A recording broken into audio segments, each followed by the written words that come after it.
Karen Cumming was poised to become an astronaut. And while the teacher, writer, and journalist hasn't been to Mars, she does have some financial advice for any Martians she might encounter and a few Earthlings as well. It's all told in her new book, The Wealthy Martian, an out-of-this-world guide to financial literacy for parents, teens, and other Earthlings. Hi, Karen. It's nice to meet you. Hi, Nam. It's great to be here. I said before we started that I am a parent, an adult, but this book was very, very helpful to me. You wrote that this book, because you wanted young people to understand the power of money. What would you say is the most important thing that you've learned about money while you've been writing this book? Well, I mean, that's a great question because I wrote this book for other people, but I found that in the process of doing so, I was teaching myself things that I needed to learn too. I came up with something called the Wealthy Martian Seven, seven basics that I think we all need to learn, we all need to master in our own lives, no matter how old we are. One, live beneath your means. Two, pay yourself first. Three, write down your goals, so important. Four, build your budget. Five, get off the debt go round. Six, buy insurance when you're young. And seven, write a will. So easy, so simple. But do we do it? No, because school doesn't teach us to do it. What would you say is the most important of those seven? Honestly, I think in the world we live in today, living beneath our means is the most important thing. Because if we live beneath our means, we're ensuring that there will always be enough money left at the end of the month to pay ourselves and the bills and to feed ourselves. We live in a society that encourages us to overspend. Credit cards, debit cards. We've lost our connection with our money. And I truly believe that this is something that we need to teach young people. I think that's really important for people to live beneath their means, but we live at a time when a lot of people are struggling where every dollar that comes in goes out because everything is so expensive. You write that, quote, it's not about how much money you make, it's about how much money you keep. How does that work when people are struggling to make ends meet, or if you're a student with limited means? Well, my mother and father grew up during the Great Depression, and they lived part of their lives during World War II.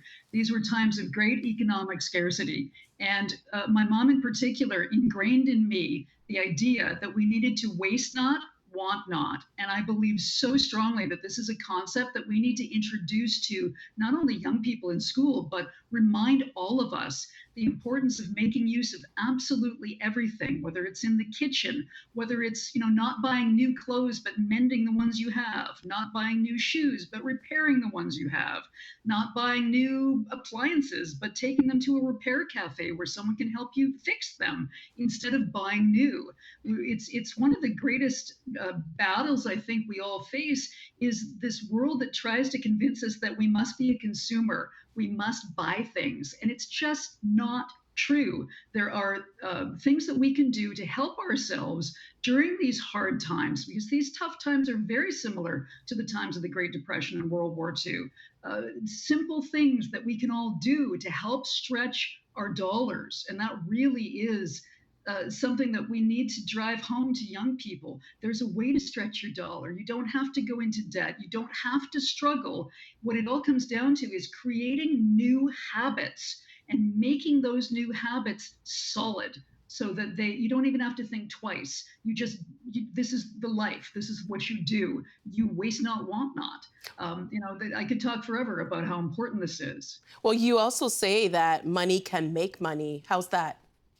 I've spent a lot of time in schools talking to students and asking them a simple question. What has school taught you about money? And the answer that I have regularly gotten is nothing. School, in my view, has always been designed to train good employees. It has taught us how to work for our money instead of how we can make our money make money. I have never been taught in any of the classes I ever had in elementary school or in secondary school or even university how to invest my money, how to make that money make money. I think people who are fortunate to grow up in wealthy households just grow up knowing this because they're taught by their parents or their families what you do in order to make your money make money. If that's something you've never been taught, You have no clue. How could you know? Of course, you think the best thing to do is to get a job and to work hard. But the trouble is that getting a job and working hard doesn't always create enough money for us to be able to live the kinds of lives that we dream of for ourselves. I'm glad you brought up So that point because there are people who are working multiple jobs just trying to meet their basic needs. And when you think about investing, that's something that maybe is not something that's a priority for them. Is that fair to say? it breaks my heart when I look around me and I see the people, especially today in today's economy, single mothers who are working 2 and 3 minimum wage jobs just to support their families. It makes me angry. As a journalist, it makes me angry to see that. And I think the anger stems from the fact that I know that there's a better way. And if only all of those people had learned in school that there are very simple things that you can do with your money, chief among them being pay yourself first and pay yourself regularly. So many people are in the habit of paying the bills first and paying themselves last. And guess what? Sometimes there's nothing left if you do it that way. But if you live beneath your means, you make yourself the priority to pay yourself first. Living beneath your means there's always going to be enough money at the end of the month to go around, but you've made you the priority. You've ensured that you are investing the money you've earned into your future so that someday when you retire, there you have a prayer of there being enough. I think a lot of people who haven't retired yet, when you're not on the other side of it, you don't have a concept of exactly how much you're going to need. And sometimes you don't have it. And you know why? On the point too of students are not being taught about money in school, I just wanted to put it on the record that the Ontario government introduced financial literacy in elementary schools this school year, and it's expected in high schools in 2025. When we talk about having this lack of knowledge around how to manage money, how does that make you vulnerable? Well, if you don't understand money and how money can multiply, you're setting yourself up for a life that you may not be able to sustain yourself and your family financially. I mean, nobody wants that. Everybody dreams of the best possible life for themselves. But the thing is that money isn't the be all and end all. I think we all understand that. But money is a tool, and it's a tool that can buy you freedom. You know, being rich means having money, but being truly wealthy means having time. If you've learned how to invest your money successfully at a young age, and that's so key, is starting young because time is on your side if you start young. If you learn how to do that, you're setting yourself up for success. And I look around me and I see a world where society seems to want to set us up for failure. Why? Because when we fail, in other words, when we go into debt, we owe credit card companies, we owe on loans, we owe on lines of credit. Um, Other institutions stand to make billions of dollars in profits. The banks every quarter issue their earnings statements and they declare their profits. And every quarter, the big five banks declare billions of dollars in profits. Where does that money come from?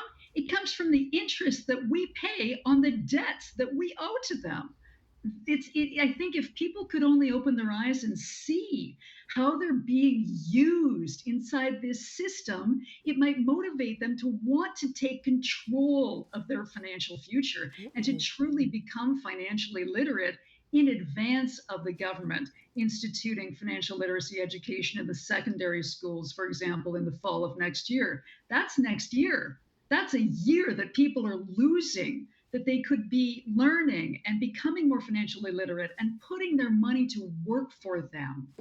You said that money is not everything, but I think in this society, it's everything, right? You see posters everywhere for people who are in debt, different ways for you to manage debt being advertised for debt relief on the subway. What approach to debt are you teaching in your book? Well, I mean, as far as I'm concerned, debt is like a sumo wrestler that pins you to the mat. And our job in life is to get out of its grip and to never allow ourselves to become in its grip again. Debt is the enemy. Debt is evil. Debt is the worst. Debt leaves us beholding to somebody else. We're prisoner to somebody else until we can dig ourselves out. And we live in a world that seems to reinforce this idea of being in debt as normal. Here, look at how they market credit cards to people in university. And yes, I'll give you this: having a credit card and establishing that you are able to pay it back responsibly, that's good for your credit rating. But we both know that a lot of young people, if they sign up for a credit card, they don't read the fine print at the bottom of the documents that they sign. They don't understand that if they don't pay their debt back within that grace period, which is usually 3 to 4 weeks, guess what? That credit card starts charging them 20, 21, 22% daily on their True debt. story. So they pay it I off. am. I am. When I was in university, I went in, my credit was ruined over $500 because I No. did get a credit card and I didn't understand it. I will say this. When I talk about money with my husband, I apologize to my husband for saying this publicly, but it's one of those things that we end up having an argument because money, it sometimes feels like a trigger. How do we work around that in order for us to actually talk about money, talk about the future, and talk about how and have that connection you're talking about with money? I understand why you might say that having discussions with your spouse or with a loved one about money can be a trigger, because money is a very personal thing that we all grow up with, or discussions around money in households. Either you live in a household where money was a very open discussion and your parents tried to educate you about money, and there was no shame around perhaps getting yourself into trouble being in debt. There was just a conversation about how we're going to get ourselves out of this and how we're going to make sure it never happens again. But some people were not lucky to live in how, or fortunate enough to live in a household where money was an open discussion and that there was no shame around it. I think my generation, I'm a baby boomer, I think that is very true for that generation. People didn't talk about money. They were embarrassed if they had lost money. They didn't want to admit it to their friends or their family that something had happened and that, they had messed up. I'm of the opinion that, I mean, first of all, I've made as many mistakes as anybody else. I just don't mind talking about them because I know that if I talk about them, people will feel that they're not alone and that we can learn from each other's mistakes and we can ensure that ourselves and our children don't make those mistakes again.